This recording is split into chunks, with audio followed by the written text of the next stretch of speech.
Thank you, Nisi, and thank you all for coming out this evening. Before I introduce our instructor of the week, Sheila Williams, here to interview her tonight is Brooks Peck, curator of all things science fiction and fantasy at the EMP. Brooks attended Clarion West himself in 1990, after which he co-founded and later became editor-in-chief of the website Science Fiction Weekly. He's worked at EMP since 2004, where he's curated a vast array of exhibitions on everything from the search for extraterrestrial intelligence to Battlestar Galactica and Avatar. Currently at EMP is his spectacular Star Trek Exploring New Worlds. So be sure to go check that out. He is a huge Star Trek fan and has done a brilliant job putting this together. He's also a fiction author and screenwriter, and he co-authored 2 creature features for the Sci-Fi Channel, Age of the Yeti and Zombie Apocalypse. And, especially appropriate to mention tonight, his short story With Folded Ram appeared last fall in a little magazine called Asimov Science Fiction. Which brings us to our star of the evening. Week 5 of Clarion West is the Editor Week. The week when, after having soaked up 4 weeks of writerly instruction from professional authors of speculative fiction, the students have a chance to show off their skills to a different kind of reader, the kind who routinely decides which stories are ready to be shared with the world. And of the many editors we've had teach at Clarion West, none is more important to shaping the face of science fiction than Sheila Williams. Sheila is the 2-time Hugo Award-winning editor of Asimov Science Fiction. She's held the position since Gardner Dozois stepped down in 2004, but she's been working there much longer, since 1982. Yes. And she spent 10 years working directly with Mr. Asimov himself. In the past 12 years, she's led the magazine to 4 Locus Awards for Best Magazine, and her dedication and talent are evident in the quality of the material printed in every issue. Among works she's published there have been winners of 14 Hugos, 5 Nebulas, 4 Theodore Sturgeon Awards, and a host of others. She's also edited and co-edited a couple dozen highly successful anthologies. There are at least 2 of them I saw for sale on the table up here. And she is a co-founder of the prestigious Dell Magazine's Award for Undergraduate Excellence in Science Fiction and Fantasy Writing. Several finalists and winners of which have attended Clarion West. There may be 1 or 2 in the room. Over the past few days with students, Sheila has taught them much about navigating the business of short story publication, walking them through the details of a standard contract, emphasizing the importance of first lines and first paragraphs, and discussing how to impress, and perhaps more importantly, how not to alienate an editor. But she's also teaching them how to see stories from another perspective. And now she's here to share more of her perspectives with all of us. So please join me in welcoming, along with Brooks Peck, our Clarion West Week 5 instructor, Sheila Williams.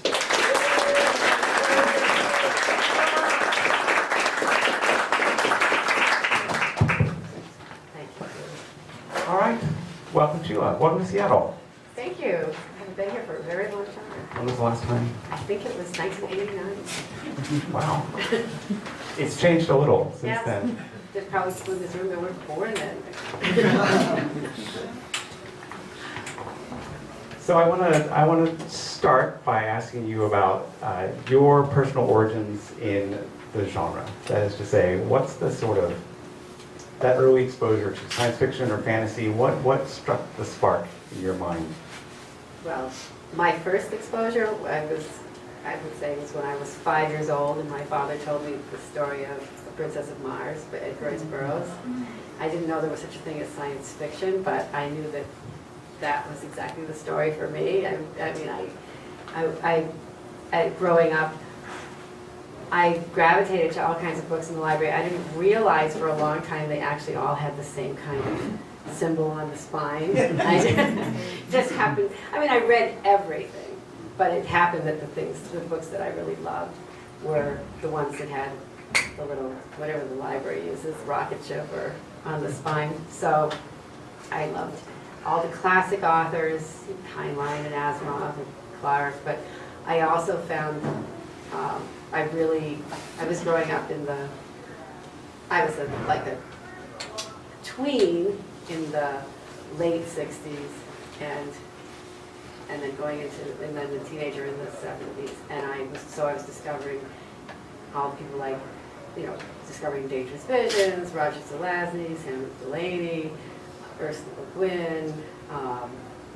You know, it was an explosion of really exciting material that was, and I was perfect age for that, because that, I suppose, was when I was 12. So that really made a huge, those authors made a huge impression on me.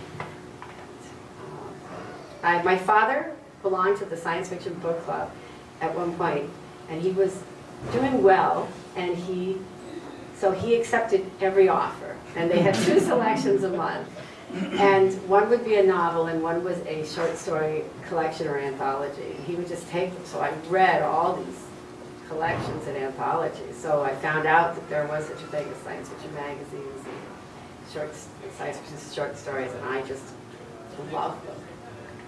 Were you unusual among your peers, devouring this much nonfiction? Did you have friends who were into it? Well, I will say that I founded the high school science fiction club and the college science fiction club. I was so single-minded. It never occurred to me that this might be odd, I think. I just did it, you know, and I was so into it. Everybody knew I was into it. It was so many things happened because I just couldn't stop talking about it. So I got to college and someone said, you ought to meet this woman. Her name is Carol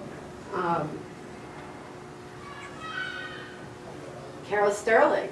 Her dad makes science fiction TV shows, you know, I was going to have an internship with him, but he had to have open heart surgery, and he wrote me a letter saying, I think I'm not going to be up to an internship, and then he actually died during the surgery. But you know, and then I went out to St. Louis for graduate school, and the night I got to St. Louis, before I got to St. Louis, this young guy got in touch with me. He said he was a grad student there, and he would be the grad student reader.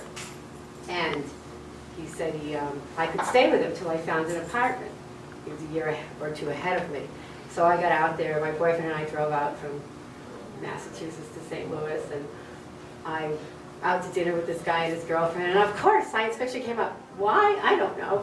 And she said, and his name was George Stubbs. She said, George's dad is a science fiction writer. And I said, how clever?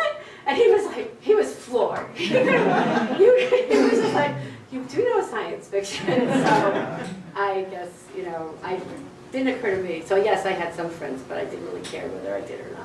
You know? I had friends, but I didn't really care if they liked science fiction or not.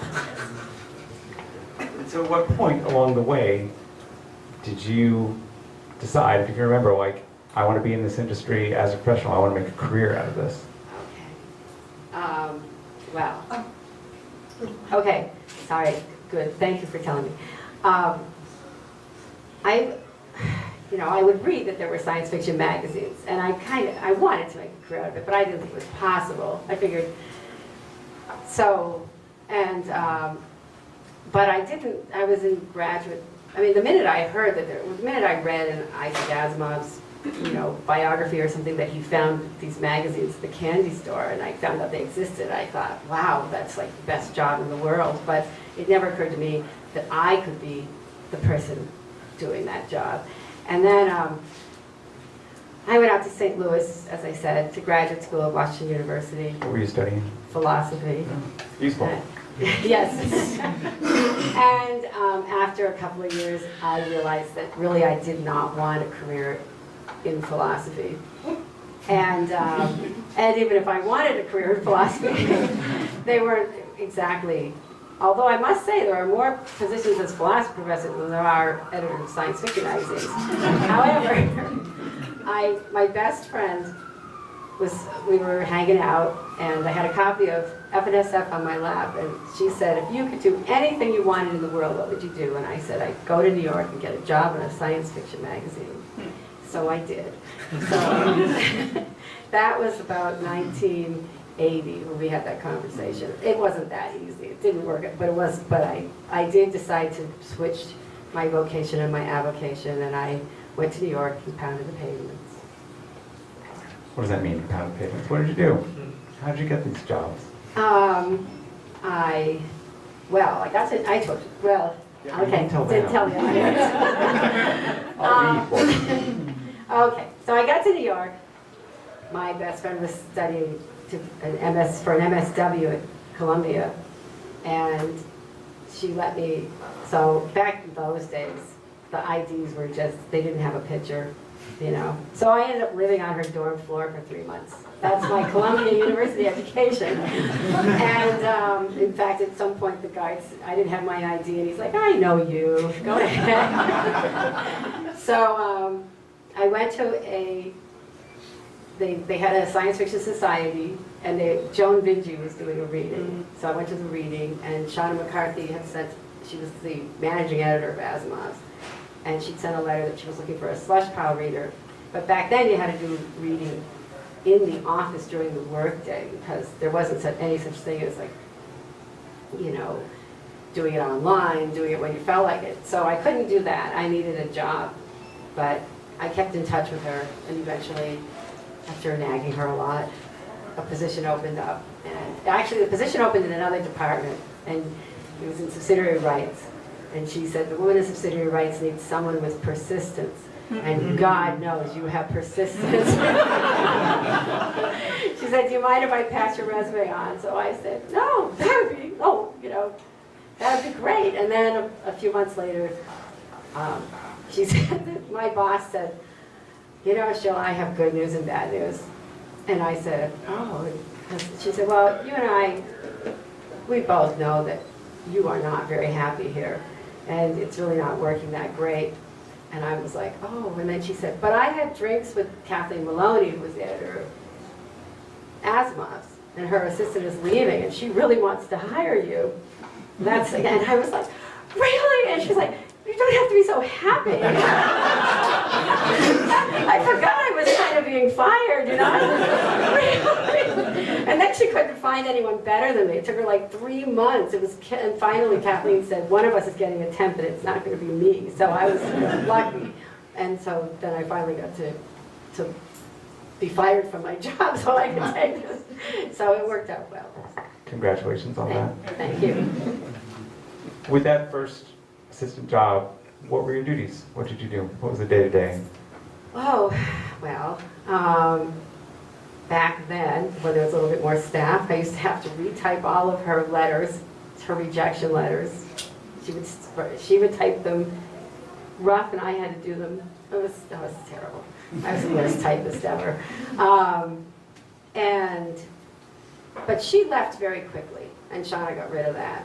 And actually, Shauna took over a lot of. Shauna could do some things much faster than me. So actually, I had been trying to put the contract used to be done on 5 pieces of paper, 3 of which were these carbon sets.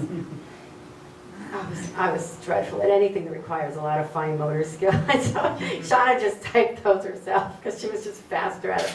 And but I did a lot of the production work, which in those days you would have great big huge boards, and we would have a chance to look at the things had to be done way in advance, but then at the last minute we could look for corrections, and if we found a mistake, we had to take the repro, cut it with an X-Acto knife, and paste it down with the, so we found a misspelled word, we had to take it off of one piece of board and put it on the other one. So there was a lot of crazy, a lot of running around. I was the liaison between every department, the advertising, the art, the subsidiary rights, contracts, in addition to science fiction. And then working a lot with in many ways with the authors, with galleys and writing to the authors for bio. And, it was similar to the way it is now, but everything was done through the mail and by telephone. So, which was nice too, because there was a lot of personal contact with writers. And earlier you mentioned that part of your job in those early years was working directly with Isaac Asimov. So first, can you set up what was his role? What did he do for the magazine and things like that? Okay, so Isaac came in every Tuesday, and you always knew he was coming. Especially if he was in a good mood, which was most of the time.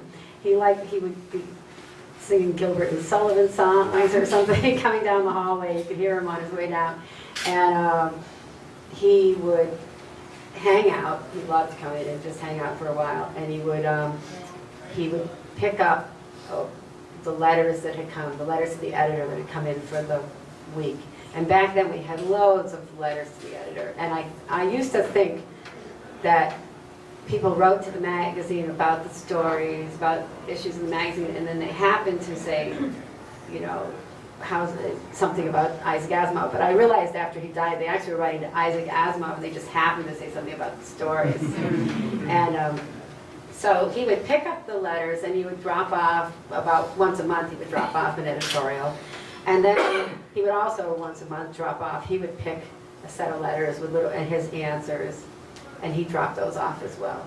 And he was really open to editing. Sometimes I read his editorials, and sometimes he was crabby, and I would say, I think this is a little mean, and he would change it, and he kind of got to the point where he would give me his editorials to make sure they were not too crabby. And I really enjoyed that. I mean, not that Isaac really had a reputation for being really nice, but every so often, you know, he'd be blowing off steam, but do you really want to? So no, I don't. So, and he also sold us about 4 stories a year.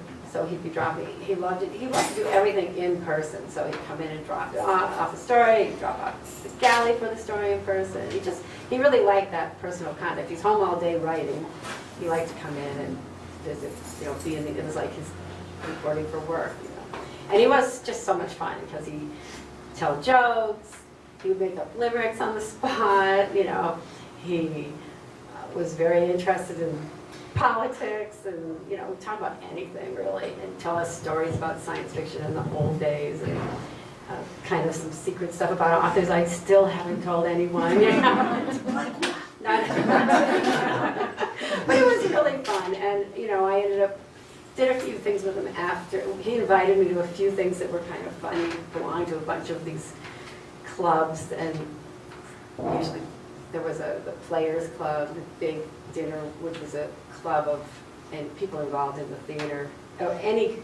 Mostly the theater. It could be anything to do with the arts, but mostly the theater industry. But the founder of it was the brother of John Wilkes Booth. Edward Booth had founded it. And women were not allowed into that club at the time, but one day a year they had this big banquet that women could go to. So I went to that, and got So to meet you have a long Charlie history Brown. of storming the walls of Right. patriarchy. Oh, I always Yeah. have. And lots of, so he would invite me to things like that. It was fun. Actually, people used to throw great parties in his honor. So parties at the Natural History Museum, or, you know, just the Tavern in the Green, you know. It was pretty cool, I have to say. Science fiction was very exciting when Isaac was around. I have a question about the magazine back then, Mm-hmm. because the original title, Isaac Asimov's Science Fiction Magazine, was the content exclusively science fiction at the beginning? Because now you take a very broad, you know. There was a very short-lived period where George Sithers, the first editor, that was going to be the plan. They were going to just publish science fiction, and they very quickly found out you just can't fill up a magazine with, well, there already was a magazine just doing science fiction, and that was Analog, and there's just not enough material out there really for 2 magazines that are only publishing science fiction. And the rules were broken pretty fast, because Isaac himself wrote a series of stories about this little demon called George and the Zazel stories. And George Sithers made him change it into a little alien, but it was really a little demon. And in fact, when he brought his book out, he made it back into a demon. So they really were fantasies. He just had to kind of pretend they were science fiction for George. But so right away, so the fantasy tradition in Asimov's goes right back to the beginning, really. And it was pretty. I mean, so George, I think, tried harder to have all science fiction, but it was just not very feasible. And in the beginning, you know, we had 4 issues the first year and 6 the second year, and they were single-size issues. But once you start producing on a regular basis, I don't think you could fill it up with good quality. It's very hard, sadly, to really, we never have seen enough really high-quality science fiction. Plus, you quickly realize one of the reasons people read magazines as opposed to, say, a single author collection or an anthology about, you know, starfish or something, is that people want variety. And so if every story is kind of similar in at least the same way that they're all one type, it could be a little monotonous, even if all the stories are fantastic, are wonderful. So the mix makes it more lively, I think, anyways. So tell us about how your career at Asimov evolved, and how did you move up, and tell us about becoming the editor. Well, I started out, it was funny, I mean, 3 weeks after I started as editorial assistant, Kathleen took another job. Shauna became the editor. I didn't get the promotion in title to managing editor, but she told me I would basically become a managing editor, and she said, and I was very shy back then, and she said, but you can't be shy anymore. You have to make all these departments, you know, they have to deliver everything on time, and you have to be demanding, and, you know, I don't know if you can do that. And of course, the minute you tell me, I don't know if you can do that, that's like the last thing I have to hear, you know. So I had to jump right in and, you know, boss my betters around, and so it was about 3 years before I actually got the title of managing editor, but I was really doing that work. And then I worked with Joe Davis, who founded the magazine, worked for him for 10 years, and then we were sold to Bertelsmann, which owned Bantam Doubleday Dell. And while I was there, they really wanted to promote me. They really actually wanted to buy a magazine for me, but it was just not feasible. They looked into a couple of genre magazines that were up for sale, but it just didn't work out. But I got promoted there to executive editor, and so eventually I was in charge of all the staff at the magazines. Gardner Dossois and Stanley Schmidt were the editors, but I was sort of in charge of hiring all the people and all the raises and all the, you know, telling them to shape up and all that. So, so when we were sold we were sold again 4 years later to Dell, to Penny Press, and they eventually made me. Well, I think it was there I was made executive editor of science fiction to make it clear that I was in charge of. I wasn't bossing Stan Gardner around by any means, but I was in charge of all the day-to-day, you know, work of putting out a magazine and anything that, any question that came up, you know, what advertising to take out, say for a convention, or, you know, whether to have a signing at a bookstore, and they all fell to me. So eventually I was doing all of those, running everything except buying the stories, basically. And then, and especially once desktop publishing hit, I was doing, actually do less of it now because we now have given it back to our type department, but for a long time I did a lot of the typesetting myself, or the equivalent of typesetting. And then,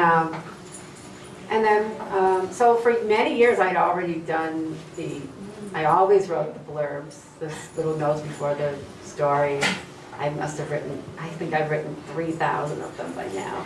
And I always, you know, I did a lot of I did the actual positioning of all the stories in the magazine. You know, I prepared the table of contents. I did all those things. So, you know, eventually when Gardner was retiring, basically what I was stepping into was the working directly. Well, I already worked with authors on editing their stories, but now buying, and so that was the biggest change. And then I decided to have a monthly editorial. So that was a big change. But otherwise, a lot of it wasn't that much of a change, you know. I'd already been doing so much of the work. And then about 9 years ago, you did the 30th Anniversary Anthology.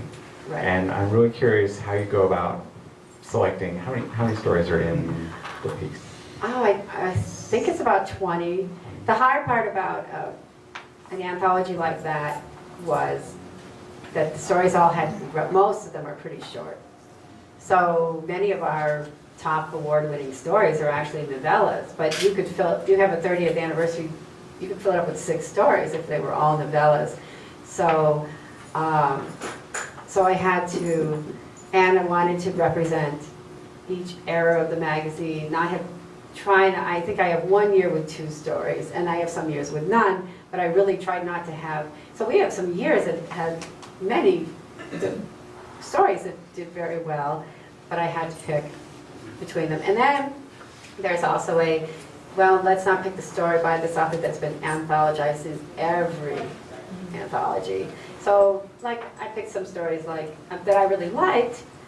I picked Bruce Sterling's Dinner in Autogas, I think, because that hasn't been in every anthology, and I like that story. But I also like Bicycle Repairman and Tackle Can and all these others, but they have been in far more anthologies. So there wasn't so there's a balance there of great stories and also just not wanting to over-represent. You know, I could have put the entire works of Connie Willis in there. But that might not have been fair to everybody else. It would have been a good representation of some of our best stories, but it wouldn't really be fair. So, you know, so there was definitely a sense that I had to, and then in that case I took her story Cibola, which again hadn't been in a lot of anthologies and was short, because I wanted to have as many people as possible. So a lot of the stories, many of the stories were nominated for awards, many of them won awards, so they had outside validation as well, but also they just happened to be stories that I really liked. And my editor, Jacob Weissman, also had some input into it. He had some of his favorites that he wanted me to consider, so. Did anyone get pissed off? One person got pissed off. One person. He got in the book. But it was very funny because this person had Hugo Award-winning stories with us.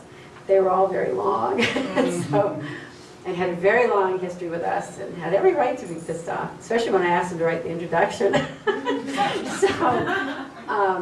So we took care of that. But I actually had to go back and find some stories that were published in the magazine from before I worked on it.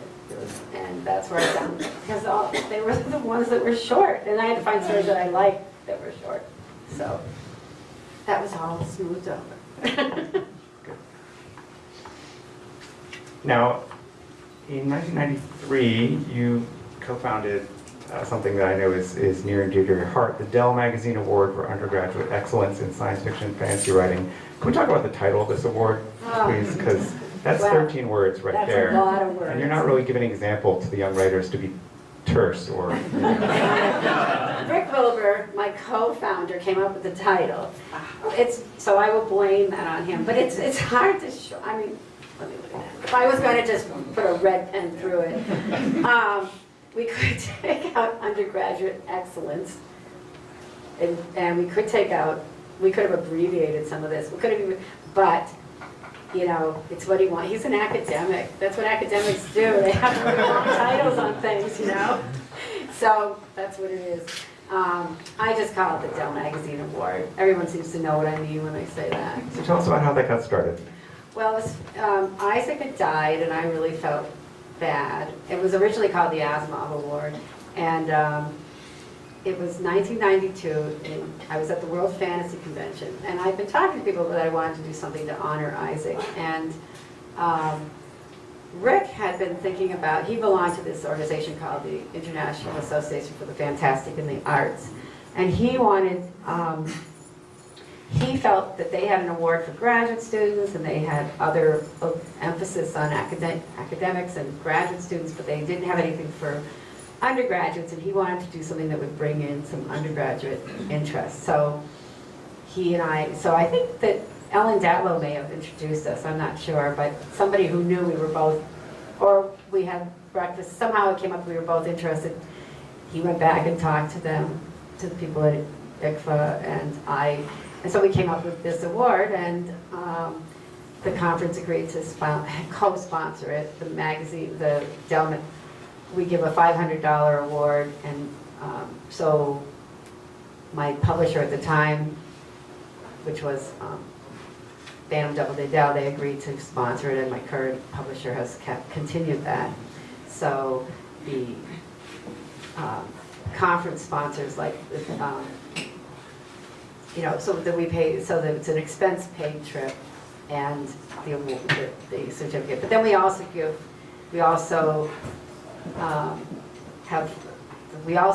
honor the finalists, and a lot of them come to the conference. Actually, most of them come, it seems like. And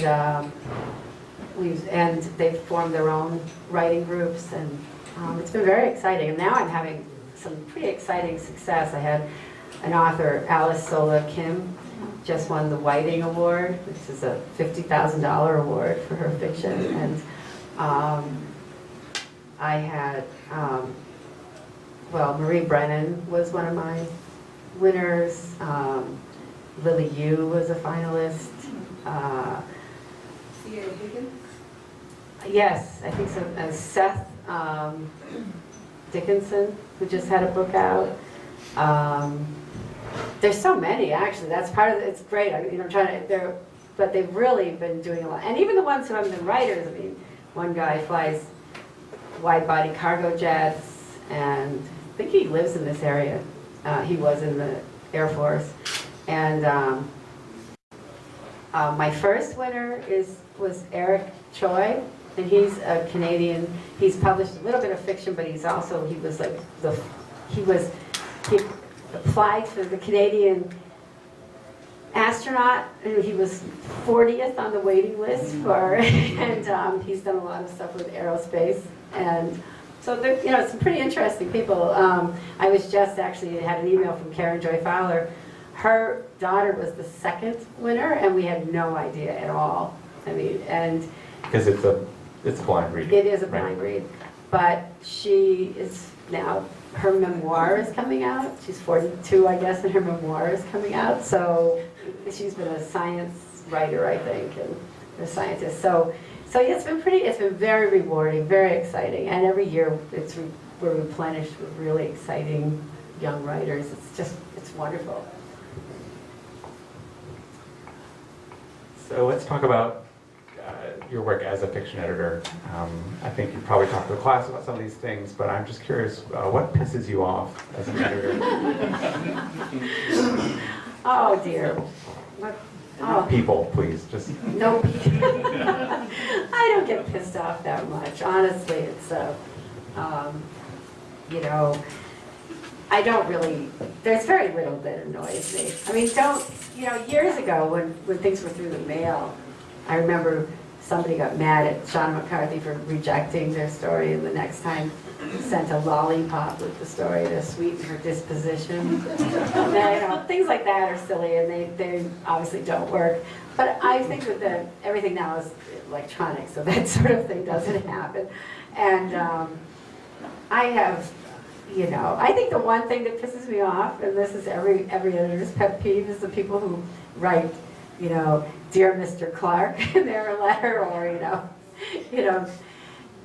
so any other editor of another magazine or something, they didn't proof their cover letter. I guess that's the one thing that pisses me off, is people who don't proof their cover letters.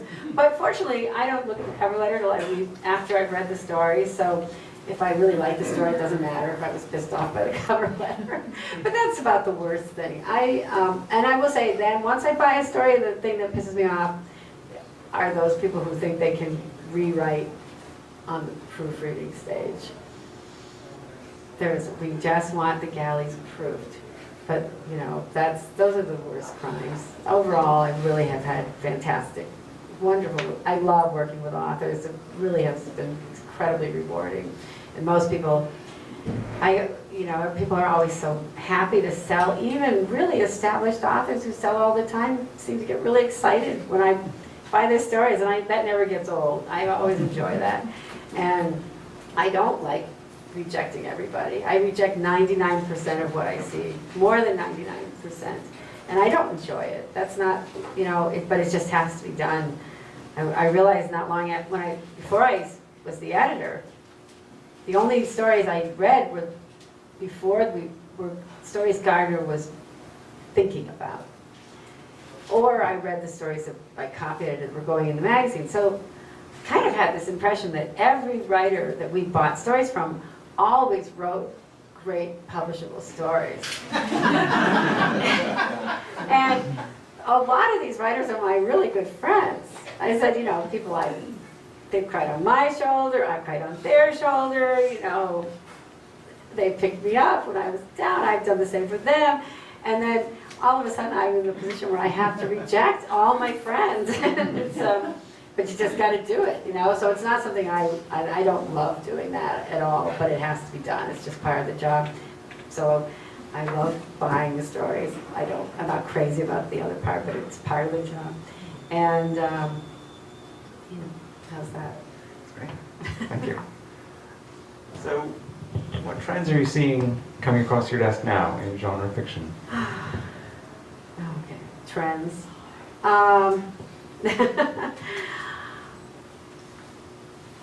Or what's new? What's new? Well, Both good or bad? okay. I don't know why this question always stymies me since I get it all the time. You can So skip it. No. I'm just thinking it's, you know, right now I'm finding it's a wonderful, the writers, the body of writers I'm seeing is more and more diverse. Writers coming from many different backgrounds now, and bringing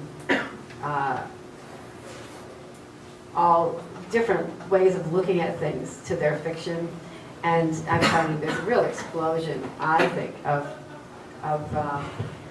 science fiction is really benefiting from this. There's like you know, it's always benefited from, writers have always benefited from each other. I mean, that's a big part of Clarion, I think, is the ability to work together and you know, see things in a different way than you did before because of the people you know. But I'm seeing more and more of that in the fiction, and so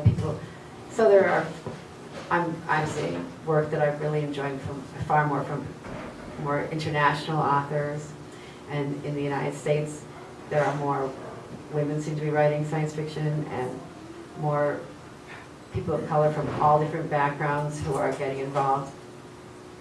Where I've always been, probably, but really finding people that are really exciting and interesting, and and also people, you know, I like Aliette de Bodard. She's this wonderful writer who's she's half Vietnamese and half, well, she's French, but her one parent is Vietnamese, one parent was French. She did all her science fiction reading in English, and so she does all of her science fiction in English, but it's, you know, influenced by so many different influences come into her, and she puts it in the far future with Aztecs and, you know, Vietnamese and all different backgrounds, and I just love it. It's a new way of looking at, you know, faster than light travel. So it brings such a fresh perspective to it. So I'm benefiting from this greatly, and I think my readers seem to be very excited by everything. I don't have any pushback from my readers at all, what I'm publishing. And so it's been a very exciting time. That's a great thing about this job. It stays new and fresh all the time. The writers change. The writers desert me constantly. They just go off and, you know, they get a demanding job, they have kids, they go back to school, they write a novel, and they stop writing short stories. So I'm constantly looking for new people and constantly need to replenish with, you know, new voices. And that's exciting for me. Why don't we take some questions from the audience, if there are any questions? Yes, in the back. My question kind of roots off of that one. When Gardner was here, he said that he would just, you know, get this group of writers he could really depend on for stories, and then sooner or later he would hear the leathery wings of the book editors coming from their column. Oh, they do. So who has picked off some of your recent ones? What's coming out that's new that we should look for? Oh, God. Well, yours is a short story collection. Carolyn, Yoakum has a short story collection coming out. And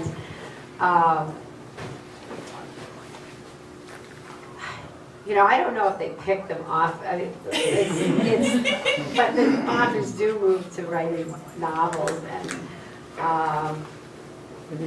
well, of course, Aliette's been turning out novels now for quite a while. I've published a lot of her short fiction. Will McIntosh, now he's one. Publisher came in, picked him off, and then wanted 4 short stories to put up on their website. I'm like, I know his editor, and I'm like, oh, he always wanted to be a magazine editor. And this is not Tor, by the way. So then so I had to wait for a couple of years before he could even send me some short fiction. But he's got some really interesting work. I should probably write lists of authors' names before I come to things like that. How about you, sir, in the back? Yes. Have the demographics of the writers and the audience changed over the time you've been here? We haven't done an actual demographic study in years, so I can't. But I do base some of the demographics on who votes in the Readers Award poll, and the number of women reading the magazine hasn't changed much. Although so it's still probably 30% women and 70% men, and that's frustrating because. But when it comes to the winners of the Readers Award poll, the men don't seem to have any problem voting for women. So the women still do very well in the poll. So it's hard to say. I haven't actually done an actual, we haven't sent out a, study that says if you send this back, we'll give you $1 to buy coffee. We used to be able to give $1 for coffee, but we haven't done that in so long. It's hard to actually have real trustworthy statistics. Yes. Do you have any taboos or subjects or themes that Asimov absolutely won't touch or shies away from? Well, that's okay. We do shy away from sexual child abuse. We may have had some things that flirted with the subject, but we don't really publish stories about the exploitation of children, I guess. Though we have published many stories about miserable children, but in both kinds, But I'd say that's that's probably our biggest taboo. I think I'm trying to move away from some others, but it's it's gradual.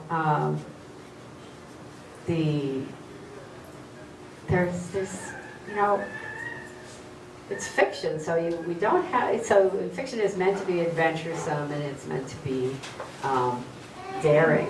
So we are always finding out which taboo we can break. I have a story coming out. I would not call it a very. I don't think it's filled with taboos, but I told everyone I had to change the title because it did have a swear in the title, but.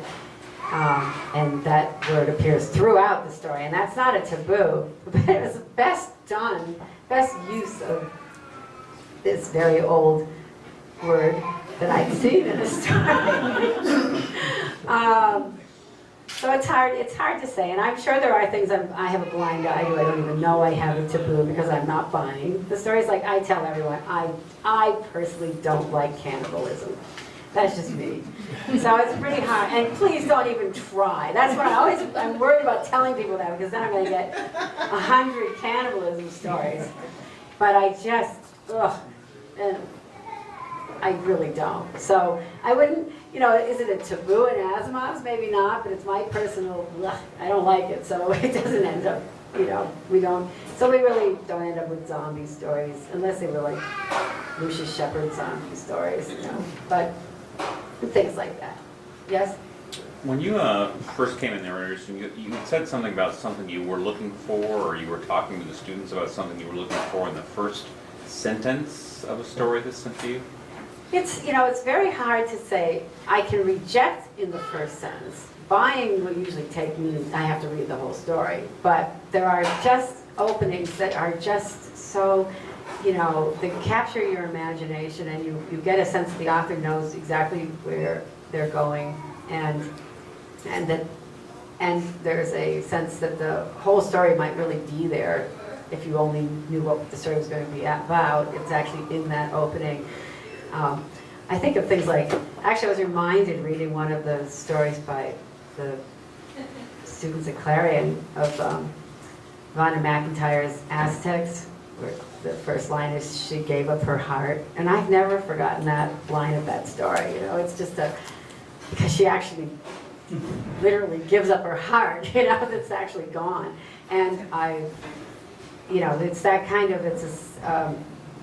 there's often a little bit of, sometimes it's just beautiful, but often there's a little mystery. There's some, why did the author choose this particularly odd thing to say? It intrigues my curiosity. So it's well written and it intrigues my curiosity, and it's just not standard. I mean, I'll tell you something I don't like, and there have, of course, been people who broke the rules, but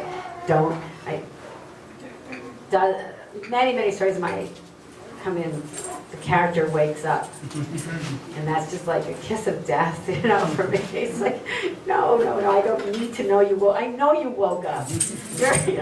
We all are, unless you were in a coma or something. I know you woke up, unless the story is about somebody having a dream. I know, so you don't have to tell me. So there are like pitfalls that authors can fall into that I know, just to see it. But in general, it's just kind of a polish, I think, is part of it. Although, or just intriguing, weird, different, a string of words I never thought of putting together like that before, in a good way. Yes? What are some other cliches and stories that you would say is kind of like a kiss of death, or like the story needs to work really hard against it, like either at like a sentence level or just like a premise of a story or anything like that?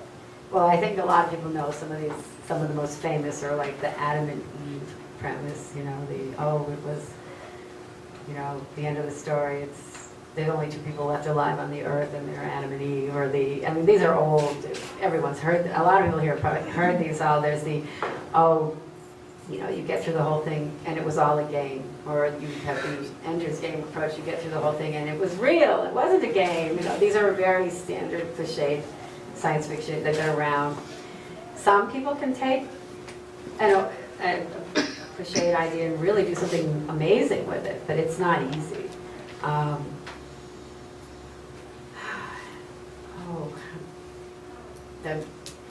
I'll keep thinking about it, but those are some of them, honestly. I will tell you another thing that I don't like. The pet peeve is somebody who's really bored with their job, because if they're bored with their job, it's probably a boring story. Except there are a couple of strange exceptions. I'd say, when I had a great story from someone, her first sale, where the person is working in a fast food restaurant, but it is the weirdest fast food restaurant, And but really, when somebody is just sitting in a cubicle and they're really bored with their job and they hate their boss, this is like, I've never read a story like that ended up being worth reading. So, you can all go out and try, I suppose, but I don't know. Is there any last questions? All right, well, Sheila, here's your lollipop. Oh. Thank you.